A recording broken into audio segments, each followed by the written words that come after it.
പ്രിയപ്പെട്ട കുട്ടികളെ, 10ാം ക്ലാസ്സിലെ പുതിയ ജീവശാസ്ത്ര പാഠപുസ്തകത്തിലെ ആദ്യ അധ്യായം ജീവന്റെ ജനിതകം 3 ഭാഗങ്ങളായി അവതരിപ്പിക്കുകയാണ്. അതിലെ ആദ്യ ഭാഗത്തേക്ക് എല്ലാവർക്കും സ്വാഗതം. ഞാൻ റഷീദ് ഓടക്കൽ. നമ്മുടെ പാഠപുസ്തകത്തിന്റെ തുടക്കത്തിൽ തന്നെ ജീൻ എഡിറ്റിങ്ങിന് ഒരു സാങ്കേതിക വിദ്യ അവതരിപ്പിച്ച ജെന്നിഫർ എ ഡൗഡ്നയുടെയും എമ്മാനുവൽ കാർപ്പന്റിയറുടെയും ചിത്രങ്ങൾ കൊടുത്തിട്ടുണ്ട്. അവർക്കതിന് 2020 രസാന്തര നോബൽ ലഭിച്ചിട്ടുമുണ്ട്. എന്താണ് ജീൻ എഡിറ്റിംഗ്? നമ്മുടെ ജീൻ നമുക്ക് ആഗ്രഹിക്കുന്ന രൂപത്തിൽ അതിനെ എഡിറ്റ് ചെയ്യുക, ജീനിൽ മാറ്റം വരുത്തുന്ന പ്രക്രിയയാണ് ജീൻ എഡിറ്റിംഗ്. DNA ചില ജീനുകളിൽ അഭിലഷണീയമായ മാറ്റം വരുത്തുന്ന പ്രക്രിയ. ഇതിന് ഉപയോഗിക്കുന്ന ക്രിസ്പർ കാസ് എന്ന സാങ്കേതിക വിദ്യയാണ് ഡൗഡ്നയും കാർപ്പന്റിയറും ആവിഷ്കരിച്ചത്. അതിന് അവർക്ക് നോബൽ സമ്മാനം ലഭിക്കുകയുണ്ടായി. എന്താണ് ജീൻ എന്ന് നോക്കാം. നമ്മുടെ DNA ആണ് ജീനുകളുള്ളതെന്ന് നമുക്കറിയാം. ക്രോമസോമുകളിലെ ആണ് DNA ഉള്ളത്. അപ്പൊ നമ്മുടെ ക്രോമസോമുകളിലെ DNA നിശ്ചിത ന്യൂക്ലിയോടൈഡുകളുടെ ഒരു ശ്രേണി. ഈ ന്യൂക്ലിയോടൈഡുകൾ എന്നത് DNA അടിസ്ഥാന നിർമ്മാണ ഘടകങ്ങളാണ്. അവയെക്കുറിച്ച് പിന്നാലെ വരുന്നുണ്ട്. അങ്ങനെ ഈ ജീനിന്റെ നിർദ്ദേശം അനുസരിച്ച് റൈബോസോമുകൾ പ്രോട്ടീനുകൾ നിർമ്മിക്കുന്നു. റൈബോസോമുകളാണ് പ്രോട്ടീൻ നിർമ്മിക്കുന്ന കോശാംഗങ്ങളെന്ന് നമ്മൾ നേരത്തെ മനസ്സിലാക്കിയിട്ടുണ്ട്. അങ്ങനെ നിർമ്മിക്കപ്പെടുന്ന പ്രോട്ടീനുകളാൽ മെറ്റാബോളിക് പ്രവർത്തനങ്ങൾ നടക്കുകയും അതുപോലെ സ്വഭാവ സവിശേഷതകൾ രൂപപ്പെടുകയും ചെയ്യും. അതായത് ജീൻ എന്നത് നമ്മുടെ സ്വഭാവ സവിശേഷതകൾ രൂപപ്പെടുത്തുന്നതും മെറ്റാബോളിക് പ്രവർത്തനം നിയന്ത്രിക്കുന്നതുമായ ഒന്നാണ് എന്ന് മനസ്സിലാക്കാം. അത് DNA ഭാഗങ്ങളുമാണ്. ഈ ജീനുകളെക്കുറിച്ചും അവ തരുന്ന സ്വഭാവ സവിശേഷതകളായിട്ടുള്ള പാരമ്പര്യം, വ്യതിയാനം എന്നിവയെക്കുറിച്ചൊക്കെ പ്രതിപാദിക്കുന്ന ശാസ്ത്രശാഖയാണ് ജെനറ്റിക്സ് അഥവാ ജനിതക ശാസ്ത്രം. നമുക്ക് ഈ ജീനുകൾ എവിടെയാണ് കാണപ്പെടുന്നത് നോക്കാം. യൂക്കാരിയോട്ട് കോശങ്ങളിൽ, അതായത് നമ്മളൊക്കെ യൂക്കാരിയോട്ടുകളാണ്, വ്യക്തമായ മർമ്മവും മറ്റും കോശാംഗങ്ങളൊക്കെ ഉള്ളവയാണ് യൂക്കാരിയോട്ടുകൾ. യൂക്കാരിയോട്ടുകളിലെ കോശമർമ്മത്തിൽ, ന്യൂക്ലിയസിൽ ക്രോമസോമുകളുണ്ട്. അത് ക്രൊമാറ്റിൻ ജാലിക രൂപത്തിൽ, ചില ക്രൊമാറ്റിൻ തന്തുക്കൾ ചേർന്ന് ജാലിക രൂപത്തിൽ കാണപ്പെടാറുണ്ട്. അത് ചുരുണ്ട് കുറുകിത്തടിച്ച് അവസ്ഥയിൽ നമ്മൾ അതിനെ ക്രോമസോം എന്ന് വിളിക്കും. ഈ ക്രോമസോമുകൾ നമ്മുടെ മനുഷ്യ ശരീരത്തിലെ ഓരോ ന്യൂക്ലിയസിലും 23 ജോഡി അഥവാ 46 ഉണ്ട്. ഈ ക്രോമസോമുകൾക്കുള്ളിലാണ് DNA ഉള്ളത്. DNA നിർമ്മിക്കപ്പെട്ടിരിക്കുന്നത് ന്യൂക്ലിയോടൈഡുകൾ കൊണ്ടാണ്. നമുക്കതൊന്ന് വിശദമായി പരിശോധിക്കാം. DNA ഘടന കണ്ടെത്തിയത് ജെയിംസ് വാട്സണും ഫ്രാൻസിസ് ക്രിക്കുമാണ്. അവർ 1953 റോസാലിൻ ഫ്രാങ്ക്ലിൻ എടുത്ത ഒരു ഫോട്ടോ 51 എന്ന പ്രസിദ്ധമായ ഒരു ചിത്രത്തിൽ നിന്ന്, DNA എക്സ്റേ ഡിഫ്രാക്ഷൻ ചിത്രത്തിൽ നിന്നും ആണ് ഈ മോഡൽ രൂപപ്പെടുത്തിയെടുത്തത്. റോസാലിൻ ഫ്രാങ്ക്ലിനും മോറിസ് വിൽക്കിൻസുമാണ് DNA എക്സ്റേ ഡിഫ്രാക്ഷൻ പഠനങ്ങൾ നടത്തിയിരുന്നത്. റോസാലിൻ ഫ്രാങ്ക്ലിൻ പിന്നീട് മരണപ്പെട്ടുപോയി.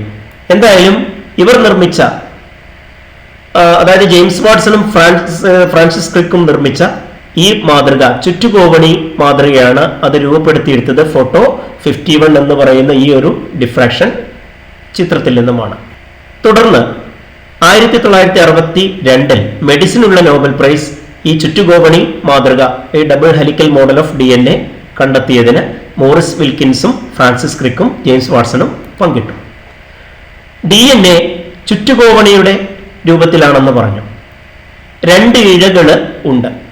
ഈ ഇഴകൾ ഡീഓക്സി റൈബോസ് എന്ന് പറയുന്ന പഞ്ചസാരയും, ഒരു 5 കാർബൺ പഞ്ചസാരയാണ്, ഫോസ്ഫേറ്റ് ചേർന്നാണ് ഉണ്ടായിട്ടുള്ളത്. പടികൾ പോലെയുള്ള ഭാഗങ്ങൾ നൈട്രജൻ ബേസുകളുടെ ജോഡികളുമാണ്. DNA അടിസ്ഥാന നിർമ്മാണ ഘടകങ്ങൾ ന്യൂക്ലിയോടൈഡുകളാണെന്ന് ഞാൻ പറഞ്ഞു. ഒരു ന്യൂക്ലിയോടൈഡ് എന്ന് പറയുന്നത് ഇതാ ഇപ്പൊ ഈ കാണുന്നത് ഒരു ന്യൂക്ലിയോടൈഡ് ആണ്. ഇത് വേറെ ന്യൂക്ലിയോടൈഡ് ആണ്, മൂന്നാമത് ന്യൂക്ലിയോടൈഡ് ആണ്. ഒരു ന്യൂക്ലിയോടൈഡിൽ ഒരു ഷുഗർ, ഡീഓക്സി റൈബോസ് എന്ന പഞ്ചസാര, ഫോസ്ഫേറ്റ് ഗ്രൂപ്പ്, ഒരു നൈട്രജൻ ബേസ് എന്നിവയാണുള്ളത്. ഈ നൈട്രജൻ ബേസ് എന്ന് പറയുന്നത് ഒരു ആൽക്കലി സ്വഭാവമുള്ള തന്മാത്രയാണ്. അത് 4 തരത്തിലുണ്ട്. ഇവിടെ നിങ്ങൾക്ക് കാണാം T എന്ന് അടയാളപ്പെടുത്തിയ ഈ ഒരു നൈട്രജൻ ബേസ് തൈമിൻ ന്യൂക്ലിയോടൈഡ് എന്ന് പറയും. അതിനോട് ജോഡി ചേർന്ന് കാണുന്ന ഈ ന്യൂക്ലിയോടൈഡ് അഡിനിൻ ന്യൂക്ലിയോടൈഡ് ആണ്.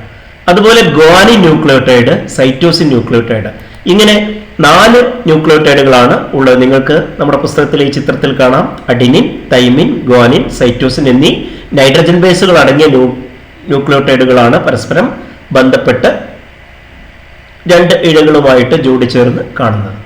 ന്യൂക്ലിയോടൈഡുകളെ ബന്ധിപ്പിക്കാനുള്ള ബോണ്ടുകൾ ഉണ്ടാവാനാണ് ഈ ഒരു ഫോസ്ഫേറ്റ് ഗ്രൂപ്പ് ഉള്ളത്. ഞാൻ നേരത്തെ പറഞ്ഞു ഡിഓക്സിറൈബോസ് ഒരു 5 കാർബൺ പഞ്ചസാരയാണ്. പക്ഷേ സാധാരണ പഞ്ചസാരയിൽ നിന്നുള്ള ഒരു വ്യത്യാസം ഇതിൽ ഓക്സിജൻ ഒന്ന് കുറവാണ്. പിന്നെ നൈട്രജൻ അടങ്ങിയ ആൽക്കലി സ്വഭാവമുള്ളവയാണ് നൈട്രജൻ ബേസുകൾ. ഈ ന്യൂക്ലിയോടൈഡുകളിൽ അഡിനിൻ ന്യൂക്ലിയോടൈഡ് എപ്പോഴും തൈമിൻ ന്യൂക്ലിയോടൈഡുമായി മാത്രമേ ബന്ധനം ഡബിൾ ബോണ്ടിങ് വഴി ബന്ധപ്പെട്ട് ജോഡി ചേർന്നിരിക്കുകയുള്ളൂ.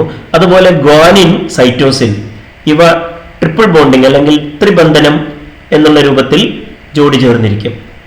ഇങ്ങനെ പടികളായിട്ട് കാണുന്ന ഈ ജോഡി ചേർന്ന നൈട്രജൻ ബേസുകളും അതോടൊപ്പം ഓരോ ഇഴയിലുമുള്ള ഡിഓക്സിറൈബോസ് ഫോസ്ഫേറ്റ് ഗ്രൂപ്പുകളും ചേർന്ന് ചുറ്റുകോവണിയുടെ ആകൃതിയിൽ കിടക്കുന്ന ഒരു മാതൃകയാണ് നേരത്തെ വാട്സണും ഫ്രാൻസിസ് ക്രിക്കും അവതരിപ്പിച്ചത്. നമുക്കറിയാം നമ്മുടെ DNA 5 സെന്റിമീറ്റർ നീളമുണ്ട്. നമ്മുടെ മൊത്തം DNA 46 ക്രോമസോമുകളിലായിട്ട് ഓരോ കോശത്തിലുമുള്ള മൊത്തം DNA എടുത്താൽ 2 മീറ്ററോളം നീളം വരും. അങ്ങനെ നമ്മുടെ ശരീരത്തിലെ മുഴുവൻ കോശങ്ങളുടെയും DNA നീളം എടുത്താൽ നിങ്ങൾക്കറിയാം, നിങ്ങൾ വായിച്ചു നോക്കൂ, ഭൂമിയെ 2 ദശലക്ഷത്തിലധികം തവണ ചുറ്റാൻ പര്യാപ്തമാവുന്ന അത്രയും നീളമുണ്ട്. ഇത്രയും വലിയൊരു DNA ചെറിയൊരു ക്രോമസോമിൽ എങ്ങനെയാണ്, അതായത് 2 ഇഞ്ച് നീളമുള്ള വലിപ്പമുള്ള 5 സെന്റിമീറ്ററോളം വലിപ്പമുള്ള ക്രോമസോമിൽ എങ്ങനെയാണ് ഇത്രയും നീളമുള്ള DNA ഒതുങ്ങിയിരിക്കുന്നത് നോക്കാം. DNA ഹിസ്റ്റോൺ പ്രോട്ടീനുകൾ ഇവയാണ് ക്രോമസോമുകളിലുള്ളത്. ഇപ്പൊ ഇവിടെ ഈ ചിത്രം ഒരു ക്രോമസോമിൻ്റെതാണ്, ഒരു ജോഡി ക്രോമസോം ജോഡിയാണ്. ആ ജോഡികൾ തമ്മിൽ ചേർന്നിരിക്കുന്ന ഭാഗം സെൻട്രോമിയർ എന്ന് പറയും. അതിന്റെ ബാക്കി ഭാഗം, ആ സെൻട്രോമിയറുമായി ബന്ധിപ്പിച്ചിരിക്കുന്ന മറ്റു ഭാഗങ്ങളെ ക്രൊമാറ്റിഡുകൾ എന്ന് പറയും. ക്രൊമാറ്റിഡുകൾ എന്ന് പറഞ്ഞാൽ ക്രോമസോമുകളുടെ ഇതളുകളാണ് എന്ന് വേണമെങ്കിൽ പറയാം. ഈ അറ്റത്ത് ടീലോമിയർ ഞാൻ ഇവിടെ കാണിച്ചിട്ടുണ്ട്, നമ്മുടെ പുസ്തകത്തിലില്ല. ഇനി ഇവിടെ ഈ ഭാഗം മുതൽ നോക്കൂ, ന്യൂക്ലിയോടൈഡുകൾ ചേർന്നുണ്ടായ DNA അത് ചുരുണ്ട് കിടക്കുകയാണ് നമുക്കറിയാം. അവ ഹിസ്റ്റോൺ പ്രോട്ടീനുകൾ 8 എണ്ണം ചേർന്ന ഒരു ഹിസ്റ്റോൺ ഒക്ടാമറിനെ വലയം ചെയ്യും. അതായത് ഹിസ്റ്റോൺ പ്രോട്ടീനുകൾ 8 എണ്ണം വീതം ചേർന്ന ഒരു ഒക്ടാമറിനെ DNA തന്മാത്ര വലയം ചെയ്ത് ഉണ്ടാകുന്നതാണ് ന്യൂക്ലിയോസോം. ഈ ന്യൂക്ലിയോസോമുകൾ ധാരാളം ഇങ്ങനെ ഉണ്ടായി അത് ചുരുണ്ട് വീണ്ടും ചുരുട്ടി അത് കോയിൽ ചെയ്ത് വീണ്ടും ചുരുട്ടി അങ്ങനെ ഈ ശൃംഖലയുടെ ചുരുളുകൾ ആക്കിയാണ് ക്രോമസോം ഉണ്ടായിരിക്കുന്നത്. ഇവിടെ നോക്കൂ, ന്യൂക്ലിയോടൈഡുകൾ ചേർന്നുണ്ടായ DNA ഇഴകൾ 8 ഹിസ്റ്റോൺ പ്രോട്ടീനുകൾ ചേർന്ന ഹിസ്റ്റോൺ ഒക്ടാമറിനെ വലയം ചെയ്ത് ന്യൂക്ലിയോസോം ആവുന്നു. അവ വീണ്ടും ചുരുട്ടി അങ്ങനെ ചുരുളുകളാക്കി ക്രോമസോമുകൾ ആയി മാറും. ഈ ചിത്രങ്ങളിൽ നിന്നൊക്കെ അത് വ്യക്തമാണ്. ഇത് ക്രോമസോമിൻ്റെ ഒരു യഥാർത്ഥ ചിത്രമെന്ന് പറയാം. നമുക്കറിയാം ക്രോമസോമിന് 1400 നാനോമീറ്ററാണ് ഇവിടെ വീതി കൊടുത്തിരിക്കുന്നത്. അതിലുള്ള ഒരു DNAയുടെ വീതി കാണിച്ചിരിക്കുന്നത് 2 നാനോമീറ്ററാണ്. മനുഷ്യനിൽ 23 ജോഡി ക്രോമസോമുകളുണ്ട്. ഇവയിൽ ഓരോ ജോഡിയിലും ഒരെണ്ണം മാതാവിൽ നിന്നും മറ്റേത് പിതാവിൽ നിന്നുമാണ് കിട്ടുന്നത്. ഇതിൽ 23 ക്രോമസോമുകൾ അഥവാ 46 ക്രോമസോമുകളിൽ അവസാന ക്രോമസോം ആണിലും പെണ്ണിലും വ്യത്യാസമുണ്ട്. അവസാന ജോഡി ക്രോമസോം, ആ അവസാന ജോഡി ക്രോമസോമിനെ ലിംഗനിർണയ ക്രോമസോമുകൾ അല്ലെങ്കിൽ സെക്സ് ക്രോമസോംസ് എന്നാണ് പറയുക. അതിന് XY എന്നീ 2 വകഭേദങ്ങളുണ്ട്. സ്ത്രീകളിൽ എപ്പോഴും X മാത്രമേ ജോഡിയായിട്ട് ലിംഗനിർണയ ക്രോമസോമുകൾ കാണുകയുള്ളൂ. പുരുഷന്മാരിലാവട്ടെ Xനോടൊപ്പം ഒരു ചെറിയ Y ക്രോമസോം കൂടി ഉണ്ടാകും. Xനേക്കാൾ ചെറുതാണ് Y. ബാക്കി 22 ജോഡി ഏകദേശം ഓരോ ജോഡിയിലും ഒരേ രൂപത്തിലുള്ള ക്രോമസോമുകളായതുകൊണ്ട് ഈ സ്വരൂപ ക്രോമസോമുകൾ അവയെ നമുക്ക് സമരൂപ ക്രോമസോമുകൾ അല്ലെങ്കിൽ ഹോമോലോഗസ് ക്രോമസോംസ് എന്നും കൂടി പറയാറുണ്ട്.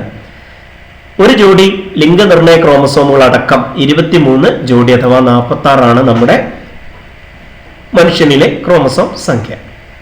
നമ്മുടെ ഈ Y ക്രോമസോമിന് ലിംഗനിർണയത്തിൽ പ്രധാന പങ്കുണ്ട്. കാരണം Y ക്രോമസോമിൽ SRY ജീനുണ്ട്. അത് ഭ്രൂണത്തിൽ പുരുഷന്മാരുടെ വൃഷണങ്ങൾ അത് വികസിപ്പിക്കുന്നതിന് ഇടയാവും.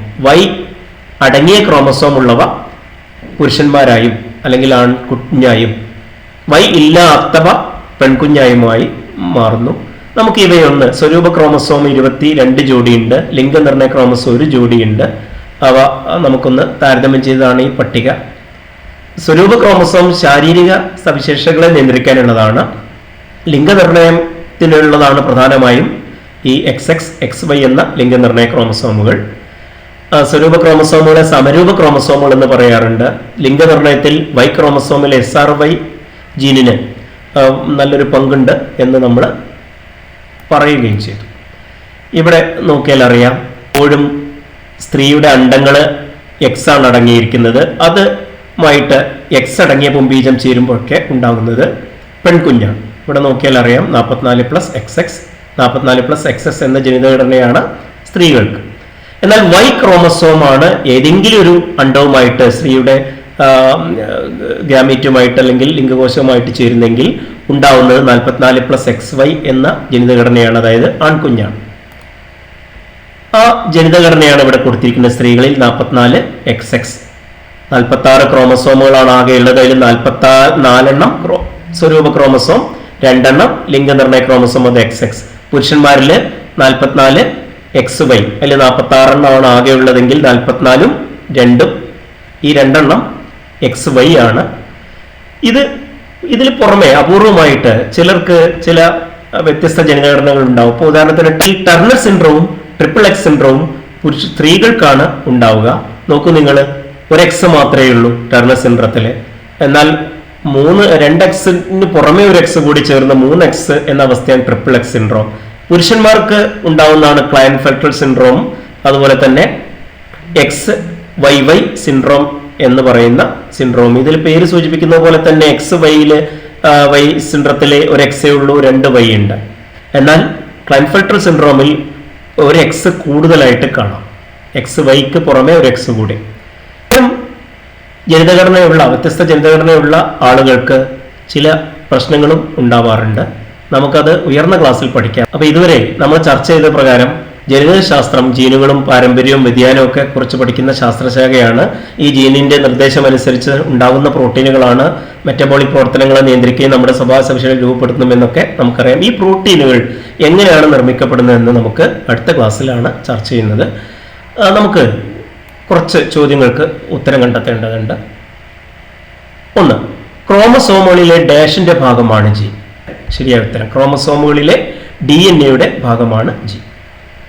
തൈമിൻ, അഡിനിൻ ഇതൊരു ജോഡിയാണ്. സൈറ്റോസിൻ ആരുമായിട്ടാണ്? ഗുവാനിൻ.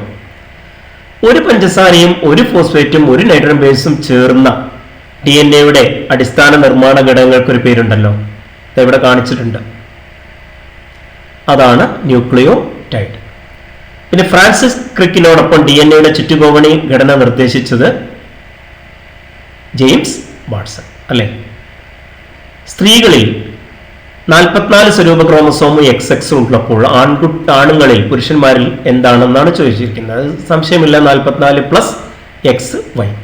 പിന്നെ ഈ ചിത്രീകരണം തിരിച്ചറിഞ്ഞ് പേര് നൽകാനാണ്. നേരത്തെ പറഞ്ഞു ന്യൂക്ലിയോടൈഡ് ആണ്, പക്ഷെ ഇവിടെ T കൊടുത്തുകൊണ്ട് തൈമിൻ ന്യൂക്ലിയോടൈഡ് എന്ന് വേണമെങ്കിൽ പ്രത്യേകിച്ച് പറയാം. ഇതിൽ T എന്താണ്, അതിന്റെ പ്രത്യേകത എന്തെന്നൊരു ബി ക്വസ്റ്റ്യൻ കൊണ്ട്. T എന്ന് പറയുന്നത് ഒരു നൈട്രജൻ ബേസ് ആണ്, തൈമിൻ നൈട്രജൻ ബേസ് ആണ്.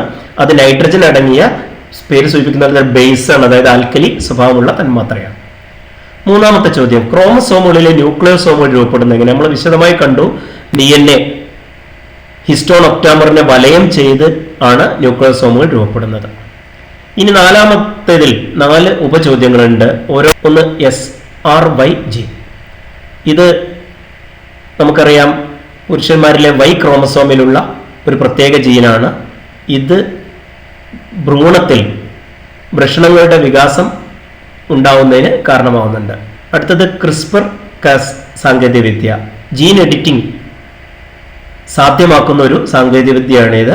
ഇത് കണ്ടെത്തിയത് അല്ലെങ്കിൽ ഇത് പ്രപ്പോസ് ചെയ്തത് ജെന്നിഫർ എ ഡൗഡ്നെയും എമ്മാനുവൽ കാർപ്പന്റിയറുമാണ്.